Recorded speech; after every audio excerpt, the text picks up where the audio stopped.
Bonjour, bienvenue dans ma bibliothèque. Nous sommes à Montréal le 7 novembre 2013. Mon nom est Bruno Lalonde.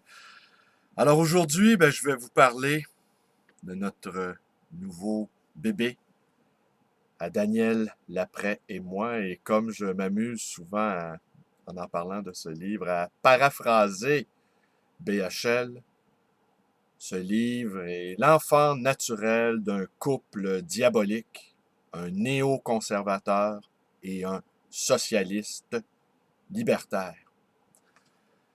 Alors, je vous le dis souvent, ce sont les éditeurs qui font les livres. Alors, c'est le fruit d'une collaboration entre les éditions Accent Grave, animées et créées par Daniel Laprès, et la compagnie à numéro, qui est l'œuvre de Georges Raby et de moi.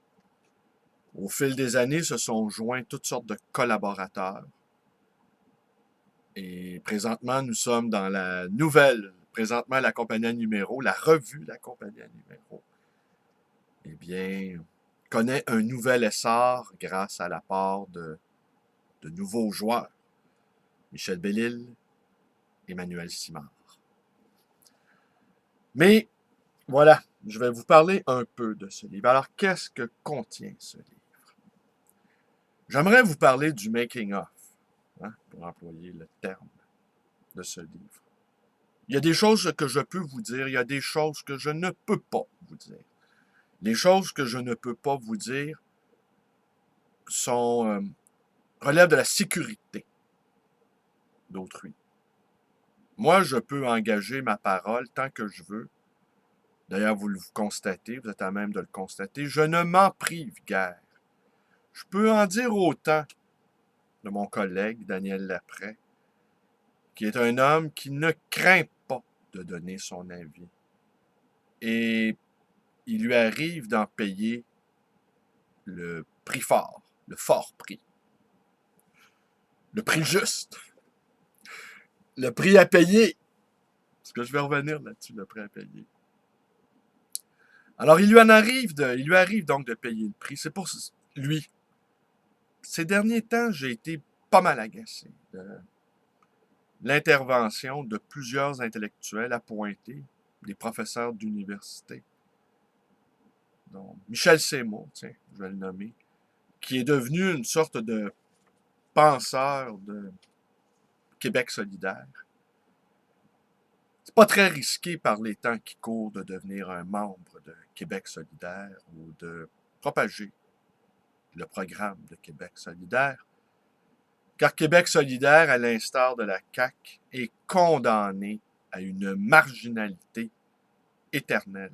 Ne prendront jamais le pouvoir. Et je peux comprendre que pour un intellectuel, de donner son avis dans un parti politique, on rappellera ici que c'est peut-être également, on rappellera on peut y voir là également la trahison des clercs, petite référence à Julien Banda, qui considérait que les intellectuels n'avaient pas toujours de raison de s'impliquer dans les affaires de la cité. Ce qui n'est pas le cas des écrivains et ce qui n'est pas le cas des éditeurs également, ou des penseurs. Alors donc, oui, position commode parce que jamais, jamais, jamais, donc, Québec solidaire ne prendra le pouvoir et on peut exposer ses idées dans une opposition qui sera infinie. C'est une des raisons pour laquelle Jean-François Lisée est devenu un politicien de terrain. On a fini par l'obliger à descendre dans l'arène et à se coltiner avec la réalité, poisseuse, déliquescente. Et visiblement, au début, je trouvais qu'il s'acquittait plutôt mal de sa tâche. Et force m'est d'admettre que la métamorphose lui réussit plutôt bien. Il est en train de devenir un vrai politicien. La métamorphose de l'intellectuel en politicien réel, et non pas en éminence grise, là, derrière les rideaux, est parfois très difficile. On l'a vu avec Dion et on l'a vu avec Ignatieff. Cependant que les partisans du Parti libéral du Canada ne s'inquiètent pas. Justin Trudeau n'est pas un intellectuel. Alors, il peut être un politicien vide de sens, en toute tranquillité. Là, je m'égare un peu. Alors donc, l'escadron de la mort, je vous résume en quelques phrases ce que c'est. De 1965 à 1985, au sein de la police de Montréal, existait un escadron de la mort qui visait à abattre des gunmen, des gens qui faisaient des hold-up. Et ces policiers-là n'ont jamais été inquiétés, n'ont jamais été interrogés même. Alors ils ont descendu, ils ont abattu froidement, ils ont tendu des pièges, des guet-apens même. Ou encore ils savaient, ils étaient informés qu'un hold-up aurait lieu à tel endroit. Et à la sortie de la banque, eh bien, ils attendaient les hold-uppers et les abattaient froidement. Alors cet escadron, donc, a sévi pendant 20 ans, de 1965 à 1985. Et ils ont tué 100 personnes environ. Alors, c'est ce que raconte ce livre. Ce n'était pas quelque chose c'était pas quelque chose d'inconnu à la fois par les autorités politiques, à la fois par le milieu journalistique et évidemment dans le milieu criminel. C'était des faits connus. Et moi, je réfléchissais aujourd'hui à la guerre des motards qui a eu lieu au Québec de 91 environ, 90, jusqu'à l'opération Printemps 2001, qui a suspendu, en tout cas, les activités des Hells et qui a fait plus de 150 morts à Montréal.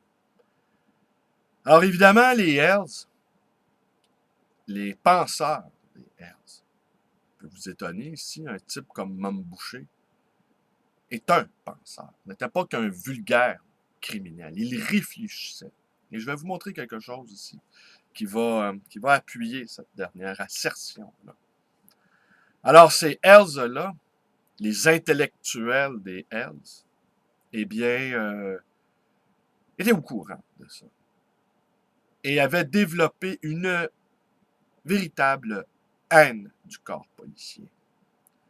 Et quand on regarde, je ne sais pas si ça vous a frappé, vous, il y a 2 jours à la commission Charbonneau, on a appris que les chefs syndicaux enquêtés par la police, l'opération Diligence, eh bien, avaient été informés par des policiers, par des taupes au sein de la police, qu'ils étaient sous enquête. Michel Arsenault, entre autres, chef de la FTQ, a été avisé qu'il était sur table d'écoute. Alors, et à écouter la réaction des journalistes, ils ont juste l'air étonnés, mais ils ne vont pas au bout du raisonnement. Ils ne réfléchissent pas aux conséquences. Et si ces avertissements donnés par des taupes au sein de la police, au fond, faisaient l'affaire de tout le monde. Parce qu'ici, il s'agit de protéger l'édifice social. On voudra bien sacrifier quelques pommes pourries, on trouvera bien quelques boucs émissaires, comme Jocelyn Dupuis, qu'on peut entendre à la commission Charbonneau, qui ment comme il respire. Mais c'est tout le système qui est fondé sur le mensonge, incluant le visage étonné de Claudette Charbonneau. Bonne comédienne. Jusqu'où va-t-elle aller, elle, de son côté? J'ai cru comprendre qu'il ne souhaitait pas aller du côté politique. Parce qu'en fin de compte, il s'agit de protéger l'ordre établi et surtout de donner l'impression que cet ordre établi-là s'appuie sur la justice. Et la question de l'impression est plus importante que les faits. Alors, il y aura quelques pommes pourries qui vont être jugées, mais l'ensemble du système, lui, demeurera intact. Le cœur du système demeurera intact. Et les penseurs des Hells Angels savaient tout cela. Ils ont tenté, je vais vous montrer une véritable curiosité bibliophilique que m'a vendu un de mes confrères libraires. Le juste milieu. Je montre ça ici à l'écran. On le voit bien, oui. Alors, qu'est-ce qu'on y trouve? D'abord, qu'est-ce que c'est que le juste milieu? Alors, on y trouve sur en page couverture Jacques Duchesneau. On va vous montrer la face de Jacques Duchesneau. Tenez. Parenthèse sur Jacques Duchesneau qui annonce qu'il voudrait bien être l'inspecteur général là, des finances, de chargé de surveiller les finances dans le bâtiment à Montréal. Il est encore député de la CAQ, mais il est déjà en train de solliciter un poste. Je ne sais pas comment François Legault a pris ça, là. Sa caution morale, son furoncle, eh bien, il est en train de lui faire faux. Bon. Comme ça, publiquement. Alors donc, le juste milieu, Jacques Duchesneau, un furoncle sur le visage politique montréalais, violence à Dolbeau, la vérité sur l'affaire Chevalier, scandale aux caisses populaires, nouveaux mots croisés, d'ailleurs c'est très drôle, les mots croisés, je vais vous donner un exemple. Ah, mais avant, derrière. Alors, qu'est-ce qu'on y lit? Voici le sergent détective Robert Octo, ex-membre de l'anti-gang, Cargo et Carcajou, qui était chargé d'enquêter sur les bandes de motards criminalisés, alias le rang. Cet homme sait tellement de choses contre ses anciens collègues qu'il a échappé à des accusations criminelles, même si les preuves ne manquent pas. Demandez à Jacques Duchesneau, aspirant à la mairie de Montréal, pourquoi il s'entête à prétendre que le rat Octo a pris une retraite tout à fait normale.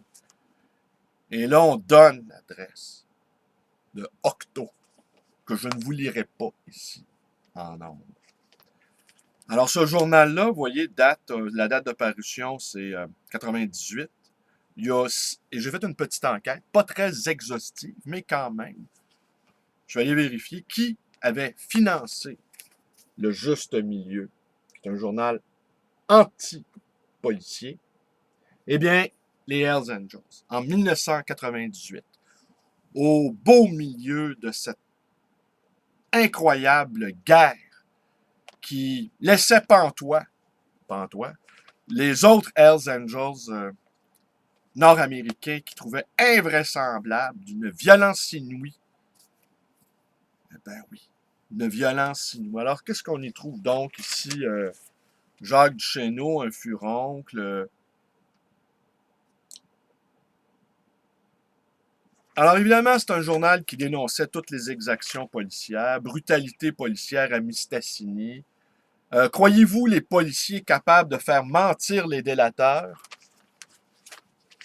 Les Hells Angels avaient leur journal. Semble-t-il, ce journal n'a pas connu une longue durée de vie. Je pense que les autorités à l'époque ont dû être assez horrifiées que des Hells financent un journal pour attaquer la police. Mais ici, vous voyez, il est fait mention du fameux escadron de la mort. Je vous montre ici. Qui était déjà extrêmement connu. La procédure en cas de vol de banque. Et là, il explique comment ça se déroulait. Il explique la police, la SQ a fait un film même, comment procéder à des exécutions sans que ça paraisse. Et donc.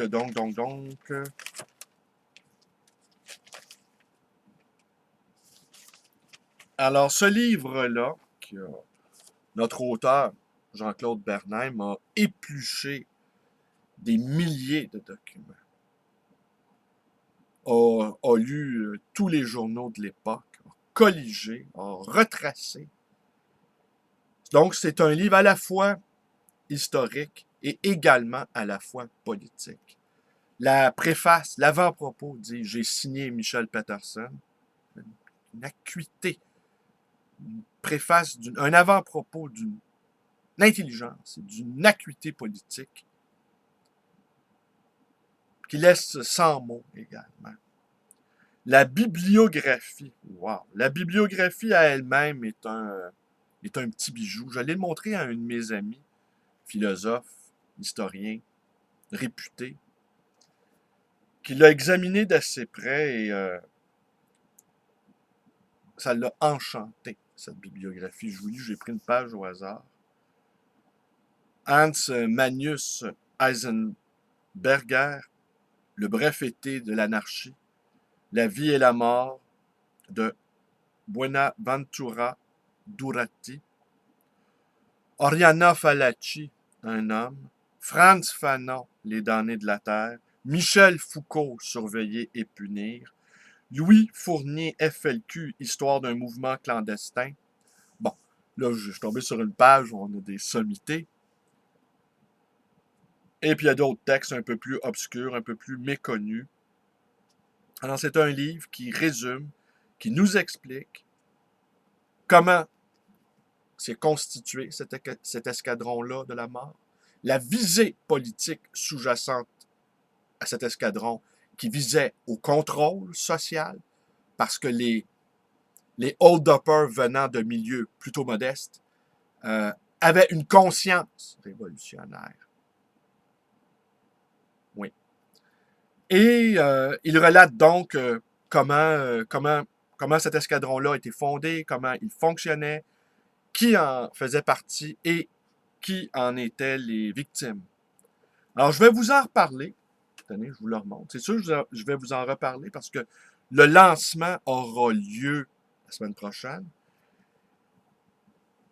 Et je peux vous dire que c'est un livre qui est attendu dans le milieu politique. Jacques Duchesneau, entre autres, l'attend. On va conclure là-dessus.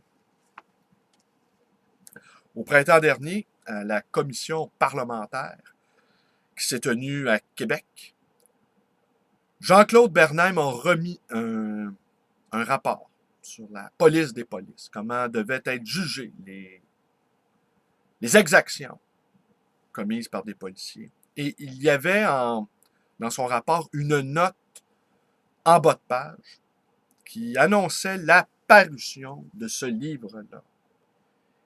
Et Robert Poetti et Jacques Duchesneau et l'actuel ministre de la Justice, Stéphane Bergeron, les trois se sont écriés que ça ne se pouvait pas, que ça n'avait jamais existé, et qu'ils avaient bien hâte de lire ce document. Eh bien, nous allons leur faire parvenir dans les prochains jours. Ils pourront le lire attentivement. Mais à ce moment-là, nous n'étions pas, Daniel Laprès et moi, les éditeurs. Ça, peut-être, je vous raconterai ça dans quelles circonstances nous sommes devenus ces éditeurs-là. Mais je puis vous dire, cependant, que ce livre-là était la commande d'un éditeur très connu au Québec, un éditeur de gauche, de surcroît, qui, quand l'éditeur a pris connaissance du contenu de ce livre, il a pris peur. Ben voilà, sommes-nous fous, sommes-nous téméraires? Vivons-nous dangereusement? C'est bien possible. Mais on n'a qu'une vie, hein? Je ne sais pas si vous le savez, on n'a qu'une vie sur Terre. Et je pense qu'il vient un moment dans la vie où il faut faire preuve de courage et non pas d'aller faire le pharaon à RDI, faisant le porte-parole d'un parti politique qui ne prendra jamais le pouvoir tout en conservant de fort beaux avantages salariales. Je vous remercie d'être avec moi. J'espère qu'on va rester quand même des amis, même si comme vous le voyez, je participe à quelque chose d'assez incroyable. Il y a plusieurs personnes qui ont été impliquées dans ce livre-là. C'est ça aussi le travail d'un éditeur. Et ça a été assez beau de voir comment chacun a vaqué à sa tâche comme une véritable association de malfaiteurs, spécialistes dans les coffres-forts, spécialistes dans les systèmes d'alarme, spécialistes la watch, surveillance, spécialiste dans les voitures, spécialiste des fuites, spécialiste des déguisements. Une belle gang de spécialistes pour créer ce beau livre. Bien écrit, savamment documenté et qui a correspondu à une histoire méconnue, sanglante et tragique du Québec. Nous espérons avoir fait notre part pour avancer dans la connaissance de notre psyché collective, car nous aussi, nous sommes un peuple comme les autres, c'est-à-dire capable de bien des choses. Merci et bonne journée à tous.